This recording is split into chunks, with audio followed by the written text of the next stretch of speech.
राजारामपुरीतील Mahendra jewellers सादर करत आहे एक अभिनव आणि सामाजिक उपक्रम लाडक्या लेकीचा सन्मान। ज्या कुटुंबामध्ये एकुलती एक कन्या आहे त्यांनी त्या मुलीचं कर्तृत्व, योगदान, संघर्ष, जिद्द, विचार याबद्दल 20 ओळीची लेखी माहिती महेंद्र ज्वेलर्स मध्ये आणून द्यावी। परीक्षकांनी निवडलेल्या कर्तृत्ववान लाडक्या लेकीचा विशेष सन्मान होईल, तर सहभागी सर्व कन्यांना प्रशस्तीपत्र आणि भेटवस्तू दिली जाईल। लक्षात ठेवा, ही स्पर्धा नाही तर हा उपक्रम आहे घरातील एकुलत्या एक कन्या असलेल्या कर्तृत्ववान मुलींना प्रोत्साहन देण्याचा।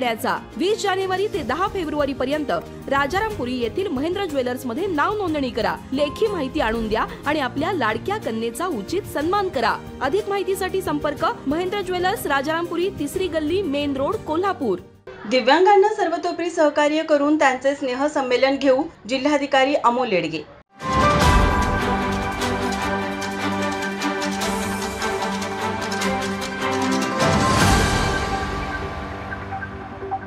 जिल्हा परिषदेच्या समाज कल्याण विभागाच्या वतीने जिल्ह्यातील सर्व प्रवर्गाच्या दिव्यांग शाळेतील विद्यार्थ्यांचा जिल्हास्तरीय क्रीडा स्पर्धा पोलीस परेड ग्राउंड येथे घेण्यात आला। या कार्यक्रमात जिल्हाधिकारी अमोल येडगे, जिल्हा परिषदेचे अतिरिक्त मुख्य कार्यकारी अधिकारी संतोष जोशी, जिल्हा माहिती अधिकारी सचिन अडसूळ, जिल्हा समाज कल्याण अधिकारी संभाजी पोवार, वैद्यकीय सामाजिक कार्यकर्त्या साधना कांबळे यांच्यासह मान्यवर उपस्थित होते। कार्यक्रमाच्या सुरुवातीस जिल्ह्यातील सर्व दिव्यांग शाळेतील विद्यार्थ्यांनी प्रमुख पाहुण्यांसमोर संचलन करून सलामी दिली। त्यानंतर जिल्ह्यातील अमोल येडगे यांच्या शुभ हस्ते क्रीडा ज्योतीचे प्रज्वलन व क्रीडा स्पर्धेचे उद्घाटन करण्यात आले। या कार्यक्रमात बोलताना जिल्हाधिकारी यांनी दिव्यांगांना स्पर्धेबाबत शुभेच्छा दिल्या व दिव्यांगांना सर्वच बाबतीत सहकार्य करून त्यांचे स्नेह संमेलन घेऊ असे आश्वासन दिले। कार्यक्रमाच्या प्रस्तावनेत जिल्हा समाज कल्याण अधिकारी संभाजी पोवार यांनी दिव्यांगांसाठी घेण्यात येणाऱ्या विविध उपक्रमांची माहिती देऊन दिव्यांगांच्या अंगी असणाऱ्या कलागुणांना वाव देण्यासाठी समाज कल्याण विभाग दरवर्षी सांस्कृतिक कार्यक्रम व क्रीडा स्पर्धा आयोजित केल्या जात असल्याची माहिती दिली।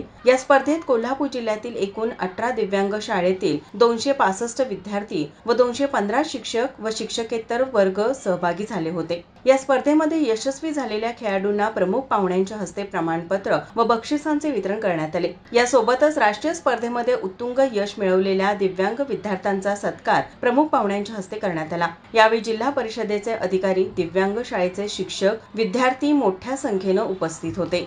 माझा महाराष्ट्र न्यूज, कोल्हापूर।